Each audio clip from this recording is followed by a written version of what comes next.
Metals होते हैं, electricity को कंडक्ट करने के लिए हम मेटेलिक वायर्स यूज करते हैं ना, कॉपर वायर्स यूज करते हैं। तो सिमिलरली अगर हमें सॉल्यूशंस में, वो तो हमने सॉलिड में कराया है इलेक्ट्रिसिटी को कंडक्ट, अगर हमें सॉल्यूशन में, ठीक है, लिक्विड स्टेट में या मोल्टन स्टेट में हमें इलेक्ट्रिसिटी को कंडक्ट कराना है तो हमें वहां इलेक्ट्रोलाइट यूज करना पड़ता है। तो आप बोल सकते हो कि एक आयनिक कंडक्टर, ठीक है, एक आयनिक कंडक्टर इलेक्ट्रोलाइट है जो आयंस को कंडक्ट कर सके, ठीक है, उसमें आयंस प्रेजेंट हो, ऐसे हम मीडियम को इलेक्ट्रोलाइट कहते हैं। Am I clear?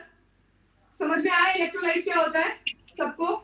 Yes ma'am. ठीक है, और ऐसे ही हमारे पास इलेक्ट्रोकेमिकल सेल में 2 इलेक्ट्रोड्स होते हैं, ठीक है। एक बात आप हमेशा ध्यान रखेंगे कि जो एनोड होता है वहां हमेशा ऑक्सीडेशन होता है, बी पॉजिटिव और नेगेटिव। एनोड पॉजिटिव हो तो भी ऑक्सीडेशन होता है, एनोड नेगेटिव हो तो भी ऑक्सीडेशन होता है।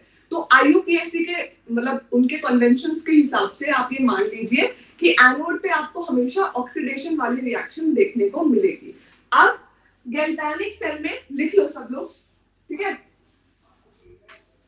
इसमें हमारे पास जो गैल्वेनिक सेल होती है इसमें जो एनोड होता है is more negative than cathode. और अगर आप इलेक्ट्रोलाइटिक सेल की बात करोगे तो यहाँ पे anode is more positive than cathode. अब मैंने ये कंपेयर क्यों किया है? क्योंकि एब्सोल्यूट चार्जेस नहीं आते हैं कभी भी, वो एक दूसरे की रिस्पेक्ट में पॉजिटिव और नेगेटिव होते हैं, ठीक है, चीजें एक दूसरे की रिस्पेक्ट में पॉजिटिव और नेगेटिव होती है। तो हमारे पास जो गैल्वेनिक सेल होता है उसमें जो एनोड होता है वो नेगेटिव होता है और वो कैथोड से ज्यादा नेगेटिव होता है, इसलिए हम एनोड को नेगेटिव साइन दे देते हैं और कैथोड को पॉजिटिव साइन दे देते हैं। लेकिन इलेक्ट्रोलाइटिक सेल में एनोड जो होता है वो पॉजिटिव होता है और कैथोड जो होता है वो नेगेटिव होता है, या आप कह सकते हो एनोड जो है वो ज्यादा पॉजिटिव है कैथोड से। ये दोनों लाइनें क्लियर है सबको? Yes ma'am. ठीक है, it is more appropriate to put things like this. अगर आप ऐसे कहोगे तो ये ज्यादा अप्रोप्रिएट होगा, है ना। तो हमने ये डिस्कस कर लिया है। अब इसके बाद मैं आपको एक तरीका बता देती हूँ याद रखने का चीजों को, ठीक है। सबसे पहले हम गैल्वेनिक सेल्स के बारे में पढ़ेंगे, ठीक है, उनकी पूरी केमिस्ट्री पढ़ेंगे और उसके बाद हम इलेक्ट्रोलाइटिक सेल्स के बारे में पढ़ेंगे। ऑलराइट, तो जो गैल्वेनिक सेल है उसमें याद करने का तरीका ये है, आप ये दोनों एब्रिविएशन से याद कर सकते हो, आपकी मर्जी है, ठीक है। लोन में है left oxidation anode negative, anode negative, ठीक है, या फिर right reduction cathode positive, positive, ठीक है। तो आपकी मर्जी है, आप लोन याद रखना चाहते हो या आरआरसीपी याद करना चाहते हो, इट इज योर चॉइस। लेकिन ये गैल्वेनिक सेल की केस में है, ठीक है, गैल्वेनिक सेल की केस में ये केस होता है। अब हमें ये सीखना है कि ये जो इलेक्ट्रोकेमिस्ट्री की जो हमने पढ़ाई शुरू की थी, क्यों की थी, ऐसी क्या ऑब्जर्वेशन हुई थी कि हमें लगा कि ये सब जो हम पढ़ेंगे इस चैप्टर में, इस यूनिट में, इसको पढ़ना जरूरी है। तो बेसिकली गैल्वानो और वोल्टा, ये जो 2 साइंटिस्ट थे, इन्होंने क्या किया, एक बारी देखो, इन्होंने कंटेनर लिया, ये सारी शॉर्ट फॉर्म्स लिख लो, बाद में याद नहीं रहती है, ठीक है।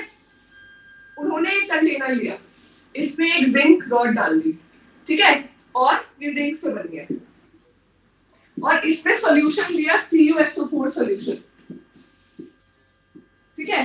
तो अब मुझे बताओ CuSO4 सॉल्यूशन का कलर क्या होता है? मैम ब्लू होता है, एब्सोल्युटली करेक्ट, ठीक है। तो अब क्या हुआ, जब इन्होंने Zn रॉड को CuSO4 सॉल्यूशन में डाला तो उन्होंने थोड़ी देर बाद देखा कि ये जो Zn वाली हमारी रॉड थी, इसका जो मास है वो डिक्रीज होने लग गया। डिक्रीज कैसे होने लग गया, मतलब मान लो ये पहले ऐसी थी तो इसका साइज ऐसे कम होने लग गया, इसमें से मतलब जो इसका इस पे जो मेटल है वो डिसॉल्व होने लग गया हमारे इलेक्ट्रोलाइट में, ठीक है। और यहाँ पे उन्होंने देखा कि ये जो ब्लू कलर है ये डिस्चार्ज होने लग गया, धीरे धीरे जो इंटेंसिटी थी ब्लू कलर की वो कम होने लग गई। और यहाँ पे बॉटम पे उनको रेडिश ब्राउन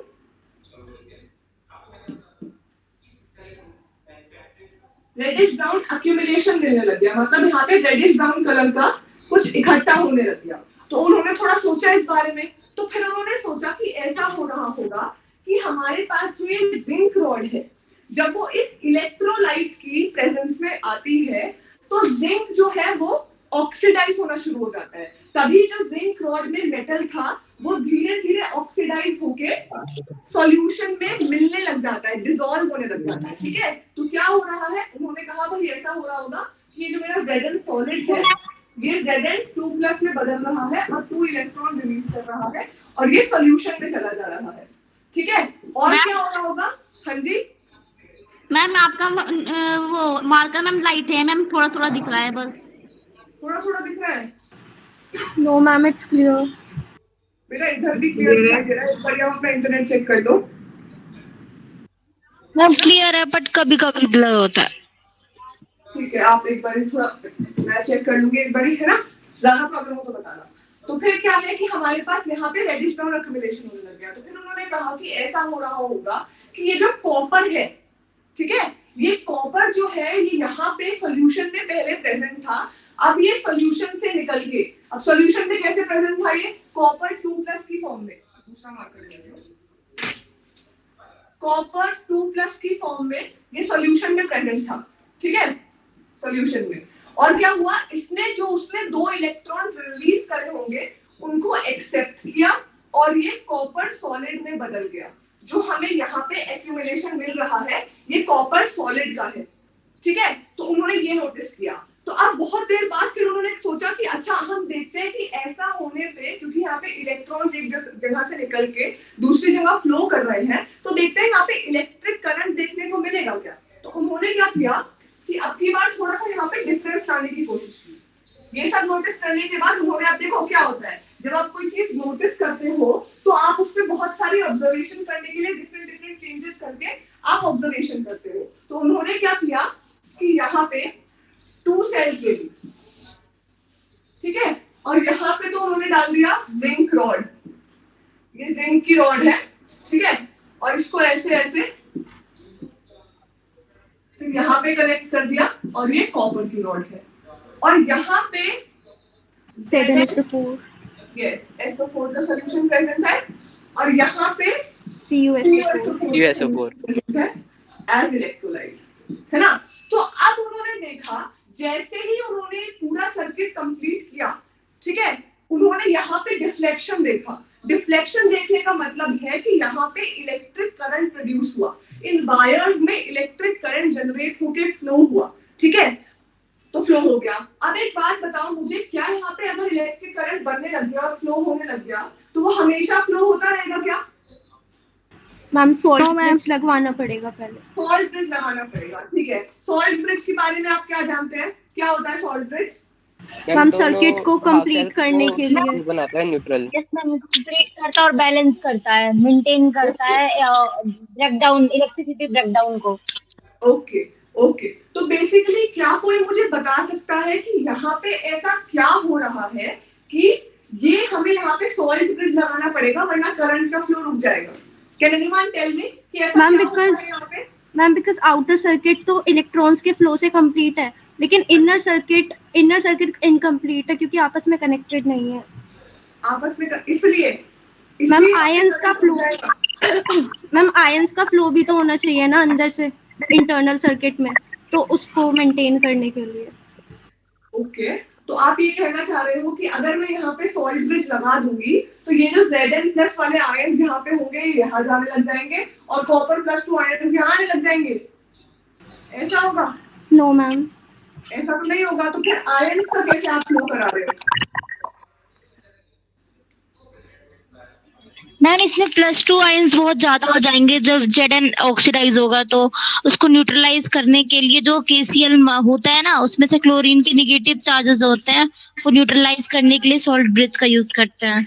एब्सोल्युटली। तो अब हो क्या रहा है बेसिकली कि Zn जो है वो सॉल्यूशन में जा रहा है Zn2+ की फॉर्म में, और 2 इलेक्ट्रॉन्स यहाँ पे वो रिलीज कर दे रहा है, और ये 2 इलेक्ट्रॉन्स यहाँ से ट्रैवल करके यहाँ पे चले जा रहे हैं, और जो यहाँ पे कॉपर 2+ प्रेजेंट है वो इन 2 इलेक्ट्रॉन्स को एक्सेप्ट करके यहाँ पे डिपॉजिट होता जाएगा, ठीक है, ऐसा होगा। लेकिन बहुत देर बाद, मतलब थोड़ी देर बाद ऐसा होने के बाद क्या होगा कि यहाँ पे बहुत ज्यादा Zn+2 आयंस एक्यूमुलेट हो जाएंगे, पॉजिटिव चार्ज बहुत ज्यादा होगा। और आपने इलेक्ट्रोस्टैटिक्स पढ़ लिया होगा सबने फिजिक्स में, यस मैम, पढ़ा है ना, तो वहां पे इलेक्ट्रोस्टैटिक इंटरैक्शन के बारे में पढ़ा होगा। तो बेसिकली क्या होगा, क्योंकि यहाँ पे पॉजिटिव चार्ज बहुत ज्यादा हो जाएगा, तो अब वो ये जो हमारे पास इलेक्ट्रॉन्स है इनको आराम से फ्लो नहीं होने देगा, उनको पकड़ के रखेगा अपनी तरफ, ठीक है, पॉजिटिव चार्ज ऐसा करने लग जाएगा। और क्योंकि यहाँ पे बहुत सारे इलेक्ट्रॉन्स आ चुके होंगे और ये नेगेटिव बन चुका होगा हमारा कैथोड, ठीक है, तो क्योंकि ये कंपैरेटिवली नेगेटिव हो गया होगा तो ये इन इलेक्ट्रॉन्स को रिपेल करने लग जाएगा, ठीक है, समझ रहे हो मेरी बात, ठीक है। तो यहाँ पे ये इलेक्ट्रॉन को यहाँ से निकालने देगा और ये इलेक्ट्रॉन्स को रिपेल करने लग जाएगा, तो इसीलिए सर्किट में इलेक्ट्रॉन्स आगे मूव करना बंद कर देंगे। तो इसको हमें हटाना है अगर, तो हमें सॉल्ट ब्रिज यूज करना पड़ेगा। अब क्या कोई मुझे बता सकता है सॉल्ट ब्रिज की कॉम्पोजिशन क्या होती है? सॉल्ट ब्रिज किन किन चीजों से मिलकर बनता है? Anybody? Any idea? KMNO4 and agar-agar gel. अगर आप यूज कर सकते हो या फिर आप जेलेटिन भी यूज कर सकते हो, ठीक है, हमें कोई जेल बेस चाहिए होता है। KCl यूज करते हैं। हाँ जी, यस मैम, KCl यूज करते हैं। हाँ, KCl मैम। हाँ जी, ठीक है। तो अब आप क्या करोगे, अगर आपको सर्किट पे ये कंप्लीट करना है तो आप यहाँ पे एक सॉल्ट ब्रिज लगा दोगे। आपने यहाँ पे एक सॉल्ट ब्रिज लगा दिया, ठीक है। अब ये सॉल्ट ब्रिज क्या करेगा, करंट रिस्टोर कर देगा, लेकिन कैसे, ठीक है। तो हम देखो सॉल्ट ब्रिज, पहले सॉल्ट ब्रिज बनता कैसे है, तो हम क्या करते हैं, कुछ सॉल्ट जैसे KCl, ठीक है, या फिर हम ले सकते हैं KNO3, NH4NO3, NH4Cl, ऐसे सॉल्ट्स का सैचुरेटेड सॉल्यूशन। कैसा सॉल्यूशन? सैचुरेटेड सॉल्यूशन, जिससे कि हमारे पास बहुत सारे आयंस प्रेजेंट हो फॉर लॉन्ग टाइम, जिससे ये चलता रहे प्रोसेस, इसके लिए हमें सैचुरेटेड सॉल्यूशन चाहिए होता है, ठीक है। तो हम ऐसे सॉल्ट्स का सैचुरेटेड सॉल्यूशन लेते हैं और उसको किस में लेते हैं, जेल बेस में लेते हैं, अगर में या जेलेटिन में। तो हम क्या करते हैं, यहाँ पे अगर के साथ अगर हमने ले लिया है, और कैसे सॉल्ट्स ले लेते हैं, या तो KCl ले लिया, KNO3 ले लिया, NH4NO3 ले लिया, NH4Cl ले लिया, ठीक है, ऐसे सॉल्ट्स ले लेते हैं। तो अब मान लो मैंने यहाँ पे KCl ले लिया, ठीक है, अगर जेल के साथ मैंने यहाँ पे KCl ले लिया, तो अब मुझे बताओ ये KCl यहाँ पे क्या करता है, KCl का यहाँ पे क्या रोल है? मैम इसमें क्लोरीन माइनस जो होता है वो न्यूट्रलाइज करता है Zn+2 को, वो एक्स्ट्रा अमाउंट में कलेक्ट हो जाता है। ओके, हाँ सही बात है। तो यहाँ पे Zn+2 एक्स्ट्रा अमाउंट में कलेक्ट हो जा रहा है, उसको न्यूट्रलाइज करता रहेगा ये Cl- आयन जो यहाँ पे प्रेजेंट है। तो अब मुझे बताओ, ये सॉल्ट ब्रिज में हमारे पास KCl प्रेजेंट है और Zn+2 हमारे पास यहाँ प्रेजेंट है, तो क्या Zn+2 इसके पास जाएगा न्यूट्रलाइज होने, या फिर Cl- इधर आएगा इसको न्यूट्रलाइज करने? मैम Cl- आएगा। एब्सोल्युटली, हमारे पास जो आयंस यहाँ पे ऑलरेडी प्रेजेंट है उनका कोई मूवमेंट आपको देखने को नहीं मिलेगा कि Cl- इधर जाएगा और ये इधर जाएगा, ठीक है। लेकिन आप एक बात बताओ मुझे, अगर ऐसा होने लग जाए कि Cl- तो यहाँ पे बहुत तेज जाने लग जाए, मतलब Cl- की स्पीड यहाँ पे जाने की बहुत जल्दी है और KCl आराम से जाए, तो फिर से हमें दिक्कत आने लग जाएगी, आएगी या नहीं बताओ? यस मैम, है ना, एक जगह तो हमारा जो है चार्ज न्यूट्रलाइज रहेगा, लेकिन दूसरी जगह हमें फिर प्रॉब्लम आने लग जाएगी, और ये प्रॉब्लम आती है क्योंकि इलेक्ट्रिक पोटेंशियल जनरेट हो जाता है, ठीक है। जब दो ऑपोजिट एंड्स होते हैं, ऑपोजिट हमारे पास चार्ज आते हैं, तो वहां पे इलेक्ट्रिक पोटेंशियल जनरेट हो जाता है, ठीक है। तो इलेक्ट्रिक पोटेंशियल जनरेट होने की वजह से फिर से हमारा सर्किट इनकम्प्लीट हो जाएगा। इसीलिए सॉल्ट ब्रिज में जो आप सॉल्ट लेते हो उसको चूज करने की भी कुछ कंडीशंस होती हैं, ठीक है। तो सबसे पहले तो हम ये डिस्कस करते हैं कि सॉल्ट ब्रिज ने हमारी हेल्प कैसे की, बताओ। पॉइंट 1 बताओ ma'am, to maintain the electrical neutrality. हाँ, सबसे पहला पॉइंट आप लिखोगे कि इलेक्ट्रिकल न्यूट्रलिटी जो थी हमारी सेल्स में उसको मेंटेन करने में हमारी सॉल्ट बेस हेल्प करता है। नेक्स्ट मैम पोटेंशियल डिफरेंस भी मेंटेन करता हाँ, पोटेंशियल डिफरेंस जो आ गया था उसको हटा देगा वहां से, ये कहना चाह रहे हैं आप, ठीक है। यस उसके मैम, बाद लिक्विड लिक्विड जंक्शन पोटेंशियल को मेंटेन हाँ, लिक्विड जंक्शन पोटेंशियल होता है एब्सोल्युटली, उसको मिनिमाइज कर देता है, ठीक है। इसके बाद यहाँ पे जो हमारा एक्सटर्नल सर्किट है इसमें किसका फ्लो हो रहा होता है बताओ? मैम इलेक्ट्रॉन्स का का फ्लो होता है, ठीक है। तो हमारा जो एक्सटर्नल सर्किट है उसमें इलेक्ट्रॉन्स का फ्लो दोबारा होने लग जाता है, तो मेंटेन करता है या रिस्टोर करता है इलेक्ट्रॉन्स का flow in the external circuit, ठीक है। और आयंस का flow in the internal circuit और इंटरनल सर्किट, ठीक है। ओके, लेकिन ये याद रखना कि कभी भी ऐसा नहीं होगा कि Zn यहाँ चला जाए या CO2 प्लस इधर आ जाए, हमेशा ये वाले आयंस मूव करेंगे। Am I clear? Yes ma'am. अच्छा एक बात बताओ, क्वेश्चन यहाँ पे यस मैम। क्वेश्चन यहाँ पे ये भी होना चाहिए कि मैम यही वाले आयंस क्यों मूव करेंगे, ये वाले आयंस क्यों नहीं मूव करेंगे बताओ। बताइए मैम अगर ये Zn+2 मूव करेगा तो फिर मैम उधर कॉपर सल्फेट के साथ रिएक्शन कर लेगा, फिर प्रेसिपिटेट बनने लगेगा। नहीं नहीं, Zn और कॉपर मिलकर प्रेसिपिटेट कहाँ बना लेंगे, ऐसा कुछ नहीं होगा। नहीं मैम SO4 के साथ। लेकिन ZnSO4 तो ऑलरेडी सॉल्यूशन में है, वो सॉल्यूशन फॉर्म में होता है, वो प्रेसिपिटेट थोड़ी ना होता है। ZnSO4 आयनिक कंपाउंड है, उसमें प्रेसिपिटेट बनता ही नहीं है। और सोचो थोड़ा, सोच रहे हो? अभी बता फ्लो, हाँ जी मैम करंट का फ्लो अपोजिट डायरेक्शन में है, इस वजह से। Not really. Anybody else? देखो आप समझने की कोशिश करो, आप जब यहाँ पे ZnSO4 सॉल्यूशन लोगे उसकी कोई कंसंट्रेशन लोगे या नहीं लोगे बताओ? यस मैम लोगे। अगर Zn के आयंस यहाँ से निकल निकल के इस सेल में आने लग जाएंगे तो क्या आपकी कंसंट्रेशन सेम रह पाएगी? नो वो मैम, मैम चेंज नहीं रह पाएगी, चेंज रहेगी। तो आपने जो यहाँ पे कंडीशन बनाई थी वो कंडीशन ही रहेगी, है ना। तो इसीलिए यहाँ से ये जो हमारे मेन आयंस हैं इनको हम दूसरी सेल में मूव नहीं करने देंगे, ठीक है। और ऐसा होता भी नहीं है।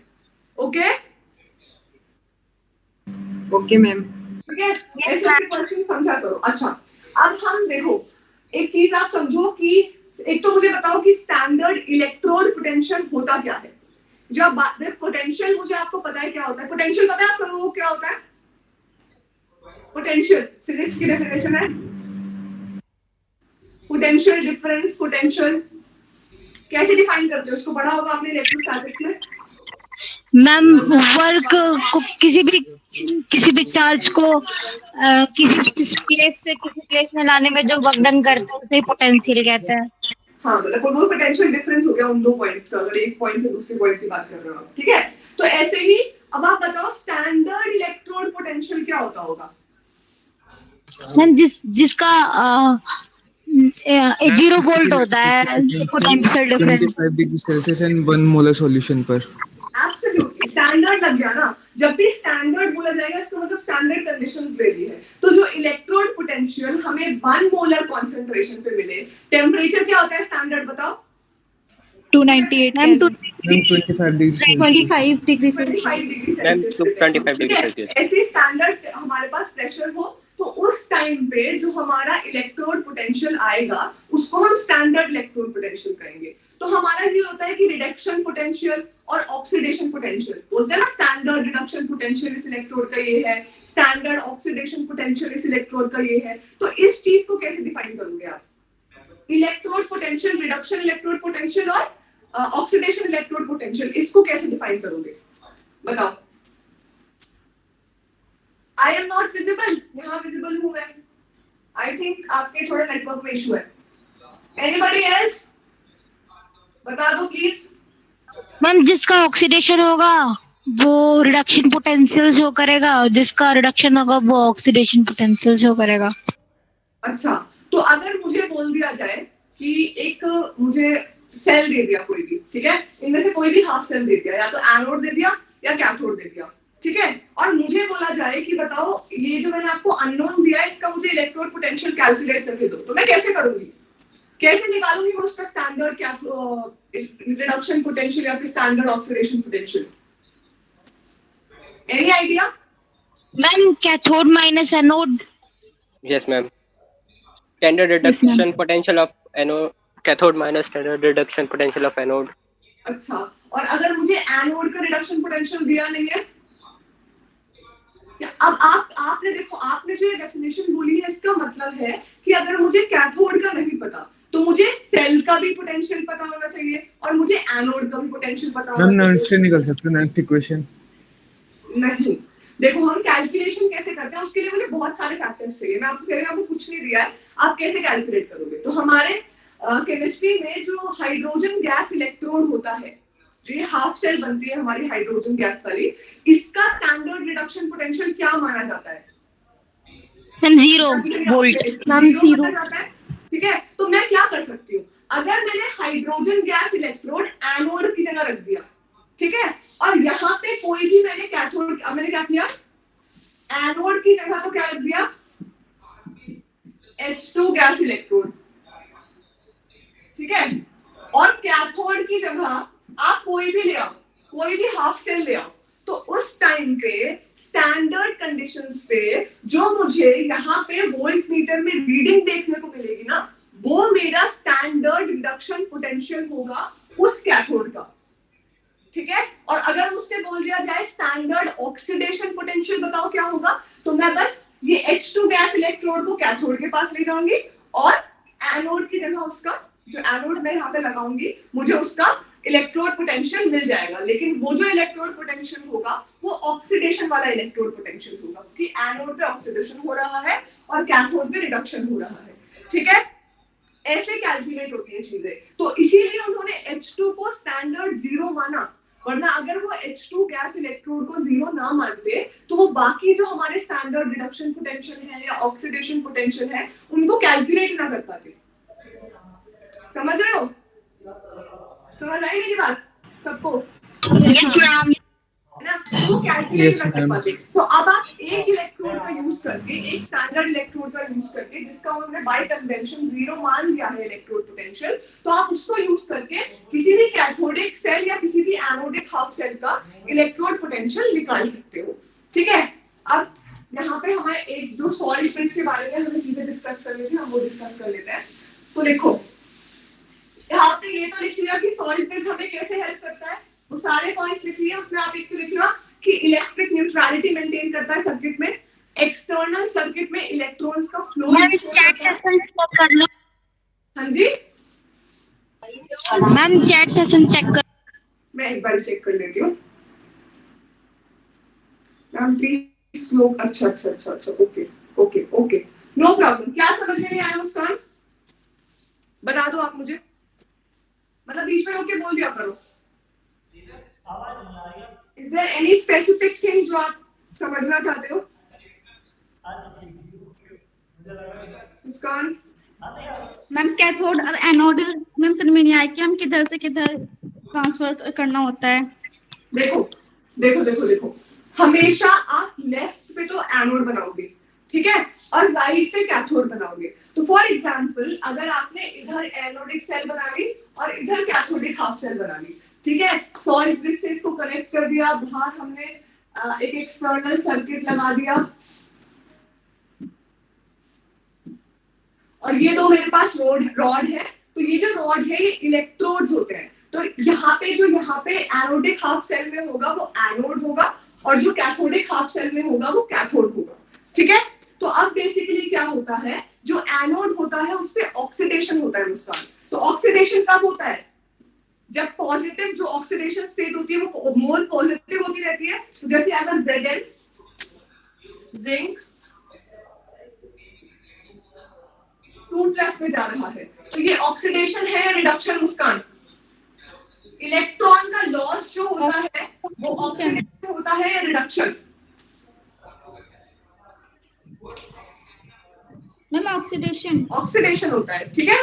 जब ऑक्सीडेशन कब होता है? जब इलेक्ट्रॉन का लॉस होता है, और रिडक्शन कब होता है? जब इलेक्ट्रॉन का गेन होता है। तो तो कॉपर 2+ जब 2 इलेक्ट्रॉन्स को गेन करता है तो उसका रिडक्शन होता है। अब ये कैसे पता लगाएं कि किसका रिडक्शन होगा, किसका ऑक्सीडेशन होगा, तो वो उनके स्टैंडर्ड इलेक्ट्रोड पोटेंशियल पे डिपेंड करता है, जिसकी पूरी एक टेबल आपके पास होगी, इलेक्ट्रोकेमिकल सीरीज क्वेश्चन में दिया होगा। ठीक है, ओके। तो बेसिकली अब क्या होगा कि अब मुझे पता है कि जिंक जो होता है वो ज्यादा उसकी ऑक्सीडेशन होने वाली टेंडेंसी है और कॉपर की रिडक्शन होने वाली टेंडेंसी है जब इन दोनों को कंपेयर किया जाएगा। तो इसीलिए मैंने जिंक को इस साइड रखा एनोड वाले कंपार्टमेंट में, और कैथोड वाले कंपार्टमेंट में मैंने कॉपर और उसका सॉल्यूशन रखा। ठीक है, क्योंकि यहाँ पे रिडक्शन होता है, मुझे यहाँ पे ऑक्सीडेशन दिखाना होता है। उसके बाद क्योंकि बहुत देर बाद अगर मैं यहाँ पे चेक करूंगी आपकी करंट का फ्लो हो रहा है या नहीं, क्योंकि यहाँ पे इलेक्ट्रॉन्स निकल रहे हैं, ठीक है, वो इलेक्ट्रॉन्स वायर के थ्रू जाएंगे और यहाँ पे आ जाएंगे। ठीक है, फिर यहाँ इनको कॉपर यूज कर लेगा तो फिर से यहाँ जो इलेक्ट्रॉन निकले यहाँ चले जाएंगे। लेकिन बहुत देर बाद जब आप देखोगे तो इस सेल में Zn2+ जो है वो बहुत ज्यादा एक्यूमुलेट हो जाएगा और इधर नेगेटिव चार्ज बहुत ज्यादा हो जाएगा, मतलब कंपैरेटिवली। अब प्रॉपर नेगेटिव चार्ज नहीं आ रहा है यहाँ पे, लेकिन ये ज्यादा पॉजिटिव है, कम पॉजिटिव, तो उसको आप नेगेटिव बोलने लग जाते हो कंपेयर करके। ठीक है, तो आप बोलोगे कि क्योंकि यहाँ पे ज्यादा पॉजिटिव चार्ज हो गया, यहाँ पे ज्यादा नेगेटिव चार्ज हो गया, तो पॉजिटिव चार्ज तो इलेक्ट्रॉन्स को अपने से दूर नहीं जाने देगा और नेगेटिव चार्ज जो है वो इलेक्ट्रॉन्स को रिपेल करना शुरू कर देगा। तो जो इलेक्ट्रॉन्स अभी तक आराम से फ्लो कर पा रहे थे यहाँ पे, वो फ्लो नहीं कर पाएंगे, तो सर्किट ब्रेक हो जाएगा। तो इस अब यहाँ पे पॉजिटिव चार्ज और यहाँ पे जो नेगेटिव चार्ज आ गया है उसको मेंटेन करने के लिए, न्यूट्रलिटी लाने के लिए मुझे सॉल्ट ब्रिज यूज करना पड़ेगा। ठीक है, और सॉल्ट ब्रिज को यूज मैं कैसे सॉल्ट यूज करती हूँ, जैसे KCl, KNO3, NH4NO3, या फिर हम यूज कर सकते हैं NH4NO3, NH4Cl। ठीक है, तो मैं ऐसे सॉल्ट यूज करती हूँ। अगर पेस्ट हो या फिर जेलाटिन हो तो उसमें मैं ये जो सॉल्ट्स होते हैं इनका सैचुरेटेड सॉल्यूशन ले लेती हूँ। सैचुरेटेड सॉल्यूशन मतलब बहुत ज्यादा कंसंट्रेशन है इनकी, और जो आयंस होंगे, जो सॉल्ट होता है उसमें आयंस होते हैं, तो वो आयंस की कंसंट्रेशन बहुत ज्यादा होगी। ठीक है मुस्कान, समझ में आया?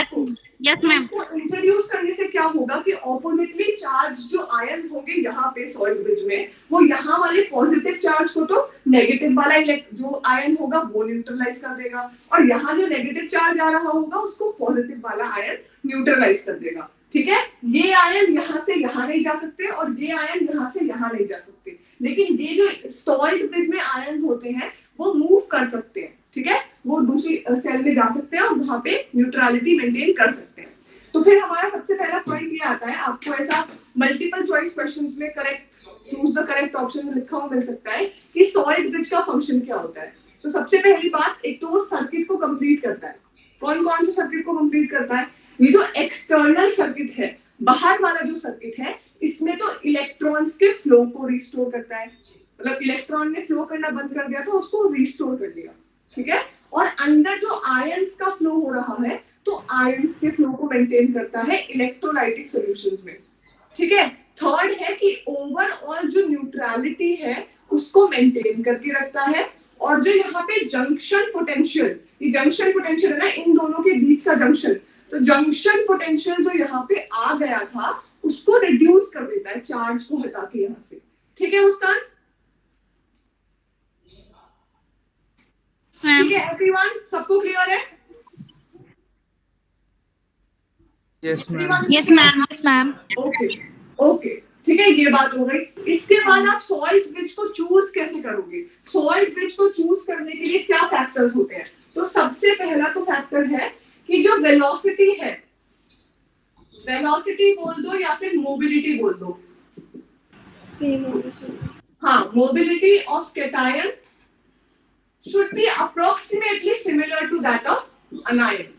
क्योंकि अगर मेरा अनायन ज्यादा तेज इधर जाने लग जाए, K+ और Cl- है, तो Cl- तो यहाँ बहुत तेज जा रहा है और K+ यहाँ आराम से जाए, तो फिर से यहाँ पे चार्ज ऊपर नीचे हो जाएगा, न्यूट्रलिटी मेंटेन नहीं हो पाएगी, तो सॉल्ट ब्रिज का जो फंक्शन है वही खत्म हो जाएगा। तो इसीलिए ये जो मैं सॉल्ट लेती हूँ ना, KCl, KNO3, NH4NO3,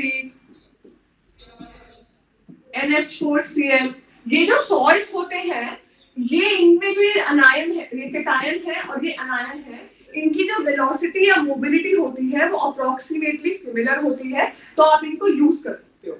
ठीक है।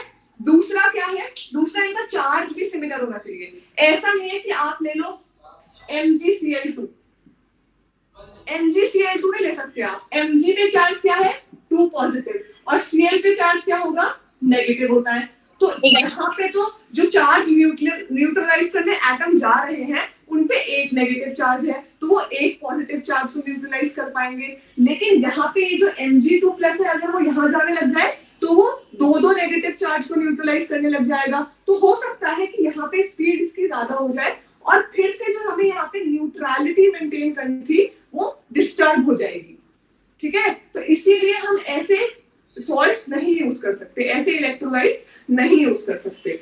तीसरा पॉइंट ये है कि मान लो अगर मैंने यहाँ पे इसे Zn वाली सेल ली है और यहाँ पे कॉपर वाली सेल ली है। फॉर एग्जाम्पल अगर मैं Zn की जगह Ag ले लेती, क्या ले लेती Ag ले लेती, तो Ag+ मिलता मुझे आयन यहाँ पे। अगर मैं Hg ले लेती Hg2Cl2 तो मुझे Hg2 मिल जाता है यहाँ पे आयन, या फिर Tl+1 मिल जाता। ठीक है।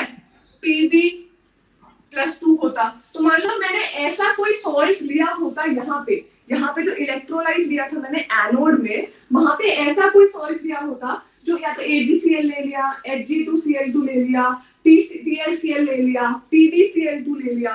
तो इस केस में क्या होगा, मतलब और कोई AgSO4 ले लो क्योंकि AgCl तो PBT होती है। ठीक है। ऐसे आप डिफरेंट सॉल्ट ले सकते हो। ठीक है। तो अब आप देखो कि अगर मैंने इन सॉल्ट्स के साथ, इन आयंस के साथ KCl यूज कर लिया तो क्या होगा, रिएक्ट कर जाएगा। हाँ, और रिएक्ट करके PPT बनने लग जाएगी। और ये जो PPT होती है यहाँ पे क्या होगा, जैसे मेरा ये यहाँ पे सॉल्ट ब्रिज ऐसे होता है ना, तो ये PPT यहाँ पे इकट्ठी होने लग जाती है, और जब इकट्ठी होने लग जाती है तो यहाँ पे प्लग बन जाता है, प्लग। और ऐसा हो जाता है कि किसी ने सॉल्ट ब्रिज के एक एंड पे प्लग लगा दिया और अब आयन मूव नहीं कर सकता और। ठीक है। इसीलिए ऐसे आयंस के साथ लिख लो, ये आयंस स्पेशली ये 4 आयंस आपको लिख के मिल सकते हैं। ठीक है। ये 4 आयंस आपको लिखे हुए मिल सकते हैं और ये 4 आयंस आपको लिखे हुए मिल सकते हैं और आपसे पूछा जा सकता है कि बताओ इसके साथ मुझे KCl यूज करना चाहिए सॉल्ट ब्रिज में या KNO3। तो आप बोलोगे KNO3 क्योंकि Cl- जो है वो इन आयंस के साथ रिएक्ट करके PPT बना लेगा। ठीक है। इनसॉल्यूबल सॉल्ट बना लेगा जो यहाँ पे इकट्ठा हो जाएगा और फिर से जो आयंस का मूवमेंट हो रहा था उसको रोक देगा। ठीक है। सबको समझ में आया? Muskan, everybody else? Yes ma'am. Is it clear? Yes ma'am. Yes ma'am. Ma'am yes ma'am ठीक है। ये लिख लो, ये लिखा हुआ मिलेगा आपको 110%। अगर क्वेश्चन में पूछ लिया तो कौन कौन से आयंस पे यूज होता है, तो ये 4 आयंस आप लिख लीजिए और इनके साथ हम कभी भी KCl या NH4Cl यूज नहीं करेंगे। ठीक है। Cl- क्योंकि PPT बनाएगा यहाँ पे। लिख लिया सबने? Ma'am. Yes ma'am. Yes ma'am. हाँ जी बेटा बोलो, कुछ पूछना है? मैम ई क्या है? मैम ई क्या है उसमें? क्या वो ये मतलब मैम ENO3 नेगेटिव जो आपने लिखा है ना? नहीं, मुझे आपकी बात समझ में नहीं आ रही, क्या बोल रहे हो आप? मैम अपने KCl के साइड में ENO3 नेगेटिव लिखा है, उसमें ई क्या रिप्रेजेंट कर रहा है?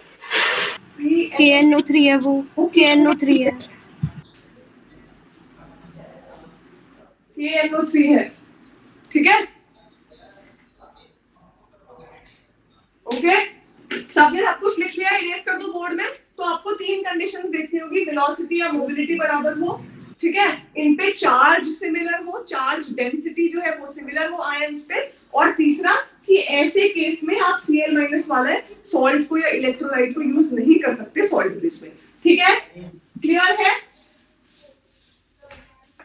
Yes ma'am. Ma'am clear. देखो नहीं होता है क्लियर तो प्लीज बोल के बता दो बीच में। Yes, बार मैसेजेस। हाँ जी बोलो बेटा। कोई कुछ बोल रहा है? ठीक है? No ma'am.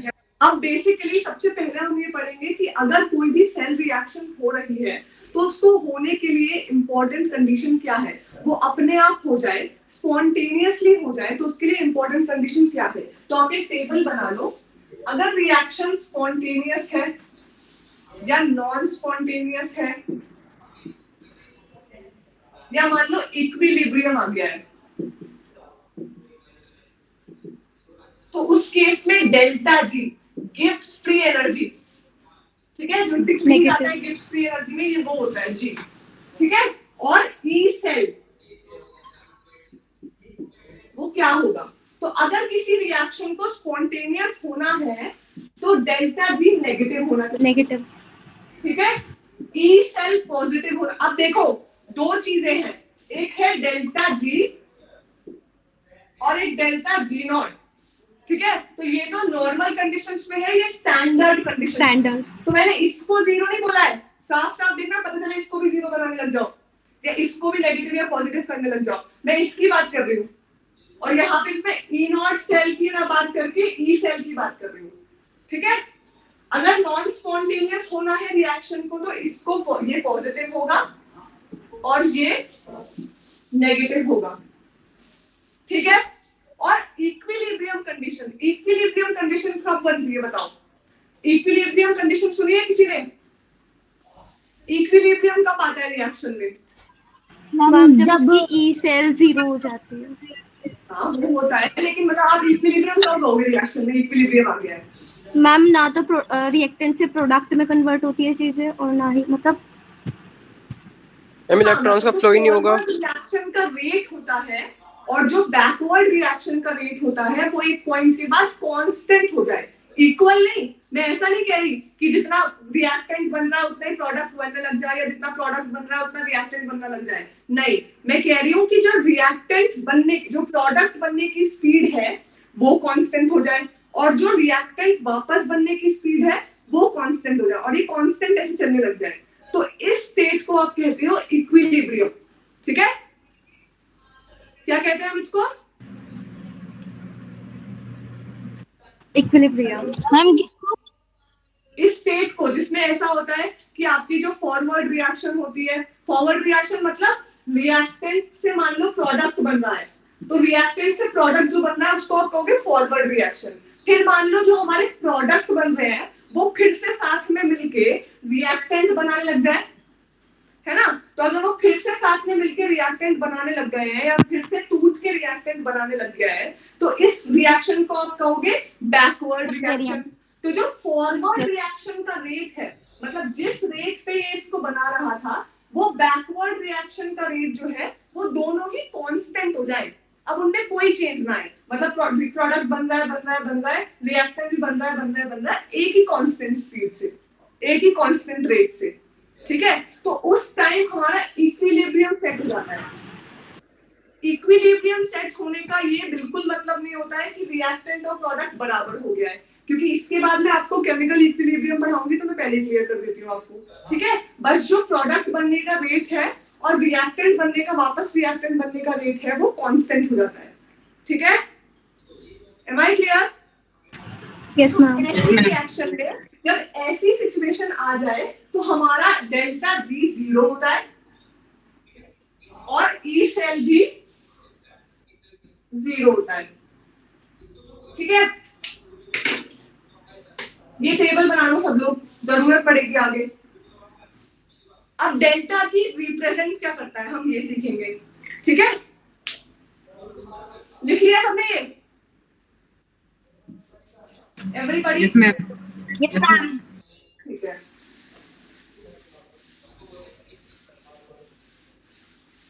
अब देखो थर्मोडायनेमिक्स में आप पढ़ोगे गिब्स फ्री एनर्जी, ठीक है। तो गिब्स फ्री एनर्जी जो होता है, एक तो होता है हमारा पीवी वर्क। पीवी वर्क मतलब जिसमें वॉल्यूम को हम इंक्लूड करते हैं, वर्क इज इक्वल टू लिखते हैं ना पी डेल्टा वी, ये देखा होगा आपने। Yes ma'am. वर्क लिख दिया माइनस पी डेल्टा वी, ऐसे लिख देते हैं ना, या पी डेल वी ऐसे लिख दिया, या डीवी लिख दिया, है ना। तो अब क्या हो रहा है, ये वाला वर्क जो होता है इसको हम कहते हैं पीवी वर्क, जिसमें वॉल्यूम का इंक्लूजन होता है। या तो वॉल्यूम बढ़ती है या वॉल्यूम कम होती है, लेकिन तब भी वर्क हो सकता है जब वॉल्यूम में कोई चेंज ना आ रहा हो, ठीक है। तो उस टाइम पे इस वर्क का तो कोई मतलब नहीं है, वॉल्यूम में कोई चेंज नहीं आ रहा, डेल्टा भी 0 है तो ये 0 हो जाएगा वर्क, तो इस वर्क का कोई मतलब नहीं है। लेकिन जो नॉन पीवी वर्क होता है ना, नॉन पीवी वर्क जो होता है वो डेल्टा जी रिप्रेजेंट करता है। तो डेल्टा जी जब आप कैलकुलेट करोगे, आपसे अगर मान लो किसी क्वेश्चन में कोई इलेक्ट्रोकेमिस्ट्री में आपको क्वेश्चन मिल गया और उसमें बोला कि मैक्सिमम वर्क निकालो, ये सेल कितना कर सकती है, तो आपको इसका मतलब वहां पे डेल्टा जी फाइंड करना है। Maximum work that the cell can perform, ठीक है। तो मैक्सिमम वर्क जब आपसे पूछा जाए तो आपको डेल्टा जी निकालना है, और डेल्टा जी का फॉर्मूला होता है माइनस एन एफ ई, ठीक है। E is what, E cell है ना, एन क्या होता है, number of electrons, total number of electrons. N factor क्या है रिएक्शन का, वो एन फैक्टर भी मैं आपको निकालना सिखाती हूँ। मतलब इलेक्ट्रॉन में कितना चेंज आ रहा है, जैसे हमारे Zn में Yes, 2 ma'am. इलेक्ट्रॉन रिलीज कर रहा था और कॉपर 2 इलेक्ट्रॉन एक्सेप्ट कर रहा था, तो वहां पे n 2 हो जाएगा, ठीक है। और ये है फेराडे कांस्टेंट। फेराडे कांस्टेंट की वैल्यू क्या होती है, 96500 कोलॉम्ब। 96500। हाँ ठीक है। और ये आपको क्वेश्चन में दी होगी कभी कभी, अगर आपसे एग्जैक्टली कोई लेनी है, वरना आप अप्रोक्सीमेट वैल्यू भी ले सकते हो, ठीक है। क्या होती है फेराडे कांस्टेंट की वैल्यू, 96500। 6500। 96487। हाँ मतलब वही है ना, देखो आप 96487 बोलने लग जाओ तो कभी कभी क्वेश्चन को सिंपल करने के लिए ये ले लेते हैं, ज्यादा डिफरेंस नहीं आता है,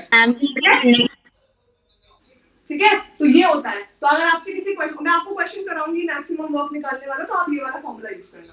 तो अब देखो, अगर मैंने आपको बताया स्पॉन्टेनियस रिएक्शन तब होगी जब डेल्टा जी नेगेटिव आए, ठीक है। तो उसके लिए देखो ऑलरेडी यहाँ पे नेगेटिव साइन है, इसका मतलब ये सारा जो है ना एन एफ और ई, ये सब कुछ पॉजिटिव होना चाहिए इसको नेगेटिव बनाने के लिए।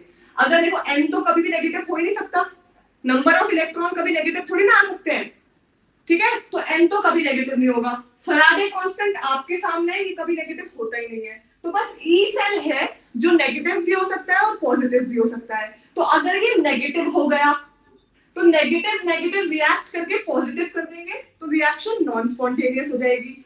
और अगर ये पॉजिटिव रहा तो यहाँ पे नेगेटिव साइन आएगा और ये हमारा डेल्टा जी से निकल के आएगा, ये नेगेटिव आएगा, तो रिएक्शन स्पॉन्टेनियस होगी, ठीक है। तो अगर आपसे कोई स्पॉन्टेनियस रिएक्शन चेक करने के लिए कहेगी चेक करो ये रिएक्शन स्पॉन्टेनियसली होगी या नहीं, तो या तो डेल्टा जी उसका चेक कर सकते हो आप, या फिर ई सेल निकाल सकते हो, ठीक है। ओके ठीक है मैम। मैम ठीक है। अब मैं आपको ई सेल निकालने वाला फॉर्मूला बता देती हूँ।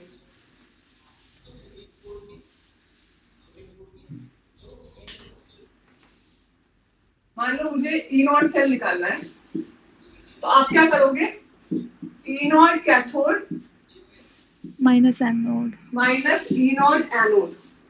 यहाँ पे ई नॉट लिखा है मैंने, ई सेल भी मैं आपको निकालना सिखाऊंगी, वो हम नॉट इक्वेशन से निकालेंगे, ठीक है। तो E cell is E naught cell is equal to E naught cathode minus E naught anode. अब ये जो हमने यहाँ पे ई लिया है ना, ये कैथोड का भी रिडक्शन पोटेंशियल लेना होता है, रिडक्शन पोटेंशियल एनोड का भी रिडक्शन पोटेंशियल लेना होता है। ऐसा नहीं है कि आपको एनोड अगर रिडक्शन ऑक्सीडेशन वाला दे दिया है तो आप यहाँ पे ऑक्सीडेशन वाला रख दोगे, नहीं, ठीक है। जैसे मान लो अगर आपको साइन अपोजिट कर देंगे फिर, हाँ जी उसको ऑपोजिट कर देंगे, एग्जैक्टली। मान लो आपको ऐसा दे दिया Zn से Zn+2 जा रहा है, ऐसे बना के दिया है, ठीक है। तो देखो ये साफ साफ शो कर रहा है कि Zn से Zn+2 जा रहा है ये, तो इसका मतलब यहाँ पे ऑक्सीडेशन हो रहा है, और ऑक्सीडेशन हो रहा है तो मैंने मान लो इसका वो मान लिया, इसका जो इनॉट सेल आया है वो है 0.76, ठीक है। तो अगर मुझे ये तो ऑक्सीडेशन का है, तो अगर आपको ऐसा दे दिया जाए और आपसे क्वेश्चन में ऐसा पूछे, ये कैलकुलेट करो, तो कर लोगे, सिंपल है। Yes ma'am. बस इसमें हम नेगेटिव ले लेना है, ठीक है मुस्कान, इसका नेगेटिव ले लिया आपने। तो कभी कभी क्वेश्चन में क्या होता है, हम फॉर्मूला तो ये पुट कर देते हैं, कैथोड वाले तो उन्होंने नेगेटिव वही दिया होगा रिडक्शन पोटेंशियल, लेकिन वो कभी कभी एनोड वाले के केस में ऑक्सीडेशन पोटेंशियल दे देते हैं। तो हमें चेक करना होता है कि यहाँ पे क्या बनाया है, सीक्वेंस क्या है। तो यहाँ देखो, यहाँ पे इलेक्ट्रॉन का लॉस हो रहा है तो पॉजिटिव मतलब ऑक्सीडेशन हो रहा है, तो ये ऑक्सीडेशन का पोटेंशियल है, इसीलिए हमें इसे रिवर्स करके यहाँ पे रखना पड़ेगा, ये वाला पोटेंशियल हम रखेंगे। ठीक है, तो अब मैं आपको एक क्वेश्चन देती हूँ, एक वैल्यू तो ये हो गई हमारे पास ई नॉट की, और एक मैं आपको कॉपर की वैल्यू देती हूँ।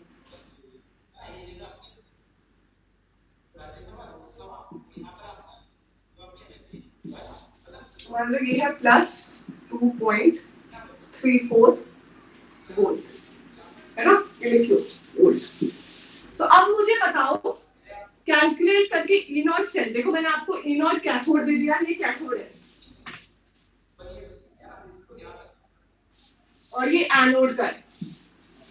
तो अब आप एक काम करो, ई सेल कैलकुलेट करो, ई नॉट सेल, और मुझे बताओ क्या ये रिएक्शन स्पॉन्टेनियस होगी या नॉन स्पॉन्टेनियस होगी। करो चेक। जो ई सेल आएगा हमारा,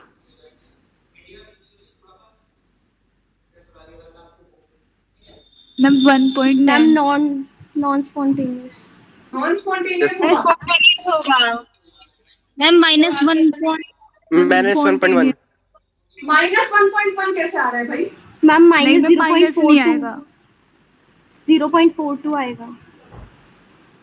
0.42 भी नहीं आएगा बेटा, ये प्लस लिखा हुआ है यहाँ पे, मैम और ये 1.1 माइनस आ रहा है। लिखा हुआ है। मैम 1.1 आएगा।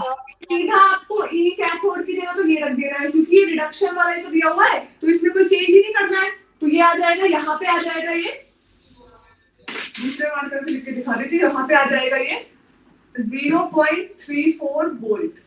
ठीक है, माइनस, अब ये ऑलरेडी रिडक्शन वाला दिया हुआ है, ओके मैम। है ना, तो ये हम एज इट इज रख देंगे, Yes, ma'am. कोई चेंज करने की जरूरत नहीं।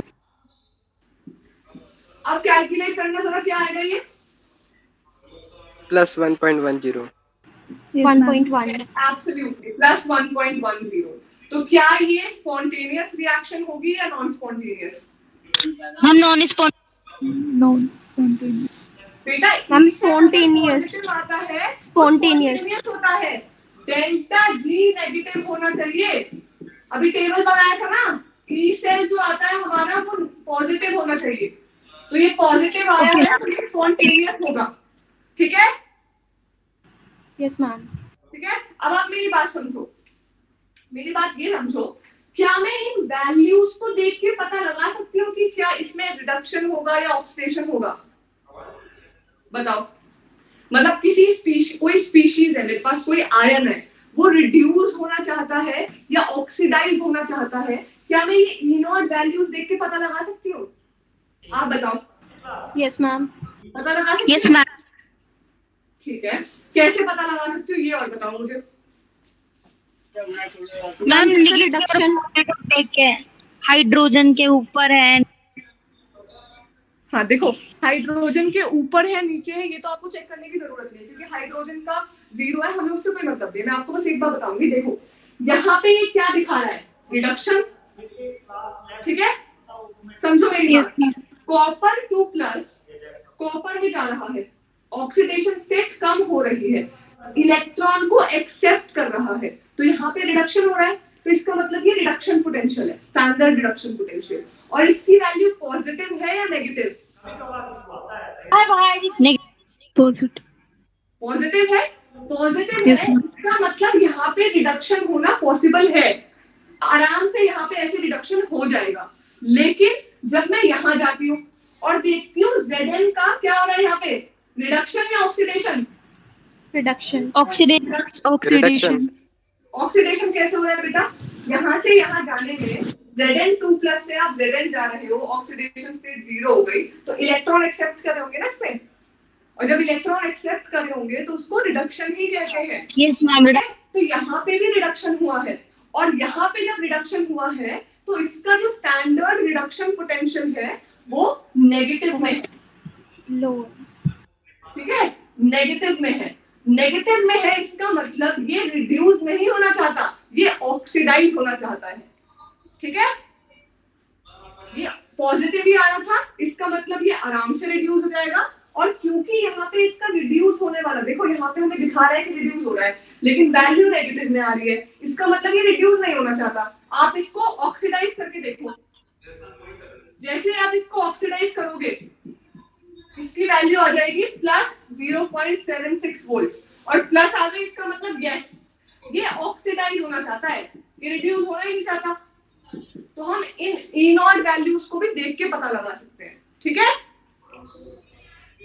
Okay yes ma'am. Okay ma'am. ठीक है, क्या अब तक जो मैंने बताया वो क्लियर है या नहीं है, बताओ। Yes, ma'am. बिल्कुल क्लियर है या कहीं भी कोई डाउट है? अगर कहीं भी छोटा सा भी डाउट है तो बता दो। No doubt. No doubt everybody? शायद तान्या का आ रहा है मैम, लग रहा है वो लिख रही है कि कंफ्यूज। क्लियर। अच्छा ओके ठीक है, सब कुछ क्लियर है। तो नेक्स्ट क्लास में, अभी हम क्लास ऑफ करेंगे, नेक्स्ट क्लास में हम पढ़ेंगे डिफरेंट टाइप ऑफ सेल। ऐसे मेटल आयन सेल होती है, ठीक है, उसके बाद गैस इलेक्ट्रोड होता है, फिर प्लैटिनम इलेक्ट्रोड, मतलब जो प्लैटिनम हम वायर कैसे क्वेश्चन पूछते हैं बैटरीज वगैरह से भी? बैटरीज वगैरह, देखो बैटरीज वगैरह से ऐसा क्वेश्चन नहीं आते कि फ्यूल सेल से क्वेश्चन आने लग गया, इक्का दुक्का क्वेश्चन कभी आ जाता होगा, लेकिन हमेशा न्यूमेरिकल टाइप क्वेश्चन या फिर अगर थ्योरी टाइप क्वेश्चन आता है तो वो ऐसे आ जाता है कि सॉल्ट ब्रिज की एप्लीकेशन पूछ लेगा, या कोई नर्स इक्वेशन की कुछ स्टेटमेंट लिख देगा, पूछेगा सही है या नहीं है। बहुत जो फ्यूल सेल्स और ये सब होता है इनसे नहीं पूछता है, ठीक है? हाँ ये सिलेबस में है, पढ़ने के लिए आप देखना सिलेबस वगैरह में दिया है, ठीक है? तो मैं आपको पीडीएफ भेज दूंगी, आप उसको एक बार रीड कर लोगे तो उससे काम चल जाएगा, ठीक है? Okay ma'am. क्वेश्चंस वगैरह हम सब सॉल्व कर देंगे यहाँ पे, ओके मैम। ठीक है? Okay Thank you, ma'am. Thank you, ma'am. You're welcome. Thank you ma'am. Thank you for thank you joining ma'am, class. Thank you so much ma'am. You're welcome, beta. Bye ma'am. Thank you for coming to the class. Bye bye Rajiv. Bye bye bye everyone. Ma'am. Have a nice day. अच्छे से पढ़ाई करो। Bye ma'am. Bye. Bye. चलो Bye, जाओ। ma'am. Bye बेटा।